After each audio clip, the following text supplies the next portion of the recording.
बघा, एक बनावटराव 25 रुपये लिटर दराने दूध खरेदी करतो आणि त्यात 1/4 पाणी मिसळवतो आणि ते दूध 30 रुपये प्रति लिटर दराने बाजारात विकतो, तर त्यास किती नफा मिळेल? मिश्रण गुणोत्तर घटकाशी संबंधित हा प्रश्न सोडवायचा कसा? या बनावटराव या माणसाकडे, म्हणजे त्याच्याकडे असलेलं दूध म्हणा, त्याच्याकडे असलेलं दूध लिटर मध्ये उदाहरणार्थ 4 लिटर आहे असं समजू. आता या दुधाची खरेदी किती होईल? नफा विचारला म्हणजे आम्हाला विक्री किंमत खरेदी किंमत माहीत असणं कर्मप्राप्त. जर त्याच्याकडे 4 लिटर दूध आहे आणि तो जर 25 रुपये लिटर या दरानं जर दूध खरेदी करतो, तर त्याच्याकडे असलेल्या या 4 लिटर दुधाची खरेदी किती बाबा? तर 4 गुणिला हा दर 100 रुपये ही झाली लेकरांनो खरेदी. ओके. आता हा बनावटराव त्याच्याकडे असलेल्या दुधामध्ये पाणी किती मिसळवतो? 1/4 पाणी मिसळवतो. आता आम्ही इथं दुसरा प्रश्न,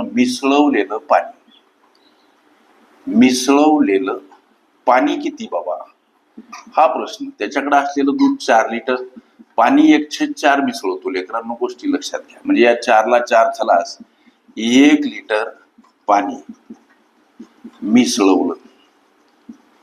आता विक्रीसाठी दूध किती त्याच्याकडं? विक्रीसाठी दूध किती? आता विक्रीसाठी त्याच्याकडे असलेलं दूध किती?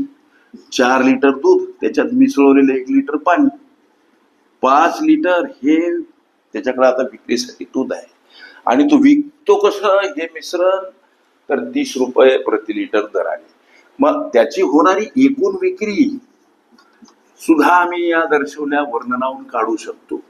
त्याच्याकडे असलेलं दूध आहे आता, म्हणजे मिश्रण दूध आणि पाण्याचं 5 लिटर, विक्री कशी आहे? 30 रुपये प्रति लिटर प्रमाणे, म्हणजे हा गुणाकार 150 रुपये ही होते लेकरांनो विक्री. आता यावरून आम्ही विक्रीची आणि खरेदी जी आम्हाला सापडली हे 100 रुपये खरेदी आहे लेकरांनो. या सापडलेल्या खरेदी विक्रीवरून नफा काढू शकतो आम्ही. 150 मधून ही विक्री आहे लेकरांनो, गोष्टी लक्षात घ्या. 150 मधून 100 ही त्या दुधाची खरेदी आहे. मग ही वजाबाकी 50 रुपये हा होणारा काय आहे? त्याला नफा आहे. आम्हाला उत्तर पाहिजे शेकडा नफ्यामध्ये. याचं एक सूत्र आहे, प्रत्यक्ष नफा गुणिला 100 भागीला खरेदी किती आहे? 100च आहे. त्याच्यामुळे उत्तरात काही फरक पडणार नाही. 50% हा बनावटरावाचा नफा. हे तुमच्या विचारल्या प्रश्नाचं उत्तर. ओके. शेकडा नफा शेकडा तोटा ह्या माझ्या प्लेलिस्ट अवश्य बघा. त्यामध्ये विविध स्पर्धकांनी विविध अंगांनी विचारल्या संभाव्य अशा असंख्य प्रश्नांचा सराव तुम्हाला